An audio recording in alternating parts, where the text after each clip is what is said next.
This is the Fix Your Sciatica podcast.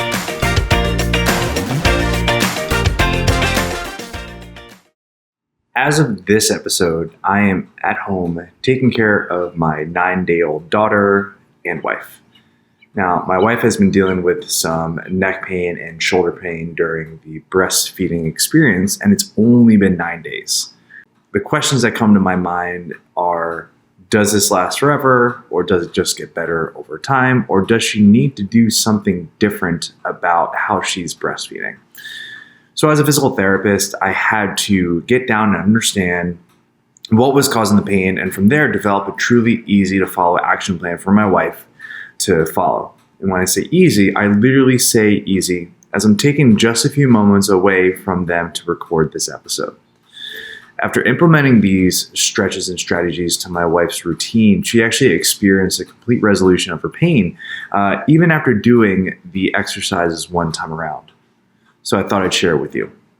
So if you're dealing with hand, wrist, elbow, shoulder, neck, or upper back pain, especially with breastfeeding, this episode is for you. And so I am making this episode because of the fact that too many mothers are actually suffering with pain and are going to doctor after doctor, going appointments after appointments, telling them that the pain that they're actually feeling is due to arthritis in a specific joint. They're given countless stretches or exercises that don't really help, and it really takes away from the experience of providing their baby the proper nourishment needed for care and growth. And as a result, they might have to quit breastfeeding and switch over to formula because the mothers simply just can't stand the pain. And when dealing with pain like this, especially with breastfeeding, we have three options. Option number one is just deal with it, kind of grit your teeth and go through the pain, which is a very common journey or common path. The other option is to just simply quit breastfeeding and just transition to formula. Or the third option is actually going and finding a solution so that pain relief is possible and that we can get back into actually experiencing that breastfeeding, of what breastfeeding actually does for mother and baby. Before I continue, I do have to say, regardless of being breastfed or bottle fed, truly being fed is best. And so follow the journey that actually really works best for you and your baby. But if you would like to continue the breastfeeding journey without experiencing pains like this, then I actually encourage you to listen onward. The first step through all this is to actually work with the lactation consultant. If you don't know what a lactation consultant is, they're actually professionals who are actively trained to help breastfeeding mothers get into the right positions and execute the proper technical latch and feeding for the little ones.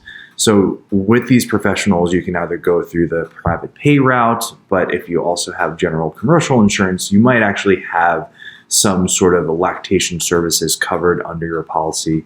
And so that's definitely something that you should be taking a look at if you have your own traditional insurance. And again, these are the professionals that you go through if you're dealing with stuff like nipple pain or quote unquote not producing enough milk. My wife and I, we had a couple sessions actually through our insurance, and we've already had 2, and we're total fans because I certainly learned a lot. I don't have breasts of my own, so I don't know that much about the breastfeeding mechanics, but being able to learn and say, this is the proper positioning, this is how you can allow the baby to latch on, this is how you can actually allow the baby to get most of the milk. And then the last part of that is actually, what are the most ergonomic positions mothers can be in to use the least amount of energy to feed their child. The second step in the strategy is to actually use the equipment that actually works best for you and your baby. It might not actually be the piece of equipment that actually works best for your best friend, your sister, or whoever else you've come in contact when it comes to breastfeeding. You have to find what actually works best for you. So our little baby girl, as of today's episode, is 9 days old, and she actually came 2 weeks early. Although she's full term, she is a little bit on the smaller side. We'll say 6 pounds, 12 ounces.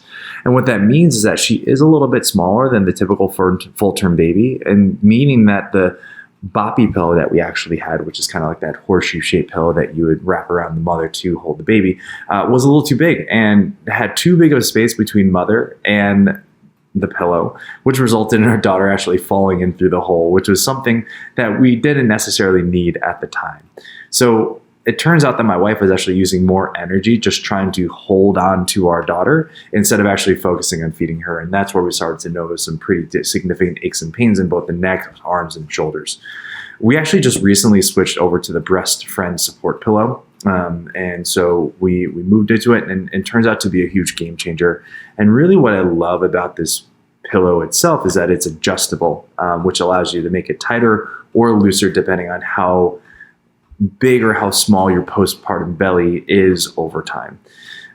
If you are interested in learning a little bit more about the Breast Friend, I'm actually going to be putting the affiliate link into the show notes. You can take a deeper look and see if this is actually more beneficial for you.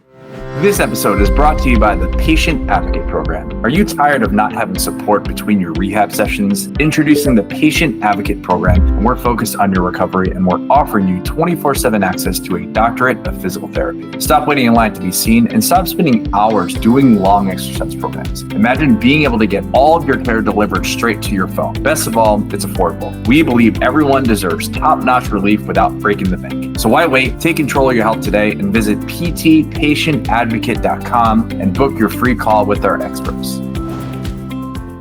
The third step is actually to focus on just getting up regularly and move. It's kind of like that phrase, the whole have you turned the unit off and then back on. It's another really great opportunity for you to just have a solid reset.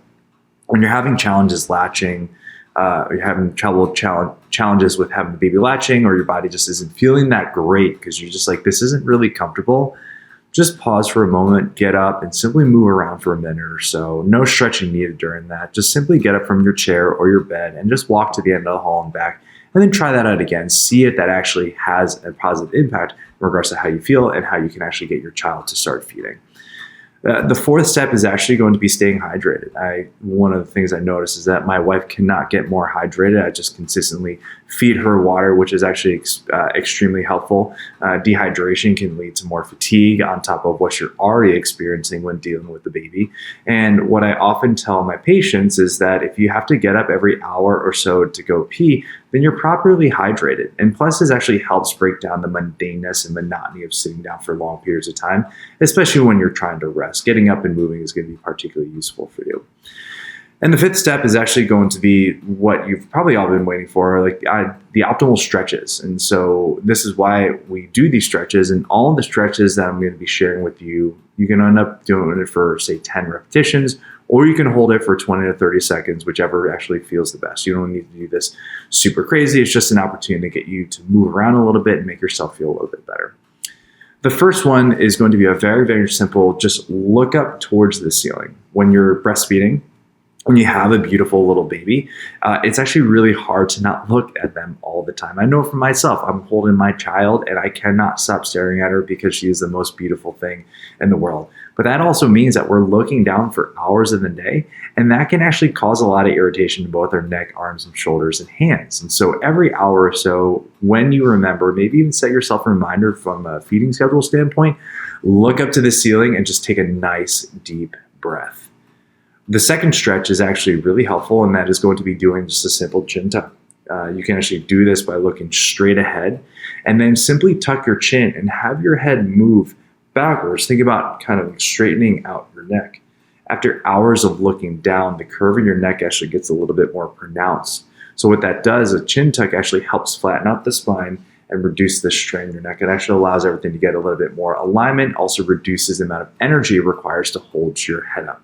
A simple set of 10 chin tucks without actually having to hold this stretch is going to be helpful. I do understand that this stretch can actually be quite awkward for a lot of people, or maybe even a little bit more painful. So if that's the case, this next stretch might be a little bit more helpful, which the third stretch is what I like to call a downward facing dog. But instead of actually putting your hands on the floor, which is going to be a lot of work to begin with, is actually going to be placing your hands up on a wall. You're going to raise your hands so it's actually slightly higher than shoulder level. You're going to keep your hands on the wall, elbows straight, and then you're going to hinge, or you're going to push your hips back, and then you're going to press your chest down, again, keeping your chest straight. And what you're going to notice is you're going to be in that downward dog position, but just rotated 90 degrees so that you're a little bit more upright. The goal with this is that you need to keep your head above your arms as you hinge down to open up your thoracic spine or your upper back, which is the area that sits at the level of your bra strap. And you're going to do this for about 10 repetitions, or you can even just hold this position for a long period of time. Again, keeping those ears above your arms. And then to make that a little bit more intense, we can go into the next progression, which is actually going to be addressing the thoracic spine a little bit more.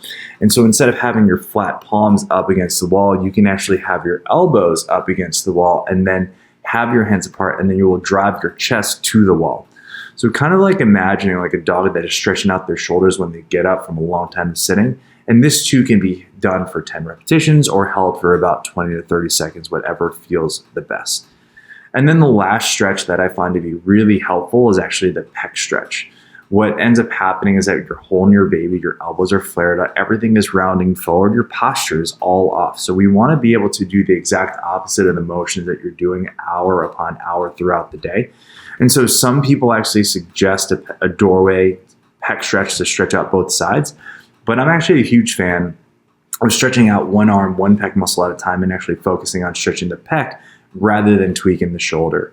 So what that means is that you want to create a 90-degree angle at the shoulder and elbow, and then press your chest in through the doorway and not your head. A lot of people will press their head and creates a little bit more irritation. It's not going to feel that great. And you can do this for about 10 pulses with about a 1 second hold at the end range. And so these are my favorite exercises and strategies that I found to be extremely helpful to help my wife stay as healthy as she can while breastfeeding her newborn. Regardless of your journey, you don't have to live in pain when trying to feed your child, whether it be bottle or breast. And the great thing is that these stretches are actually really great for anyone who's sitting at a desk bound as well. But being that our child is only 9 days old and my wife was going through this in just less than 2 minutes a day, this was really helpful. I thought I'd share it with you. Thank you so much for tuning in. We hope you got some help from today's podcast. And for more info, check us out at ifixyoursciatica.com. Have a fantastic and pain-free day. No patient-therapist relationship is formed by listening to this podcast. We are not providing medical advice, and all information should be confirmed by a medical provider.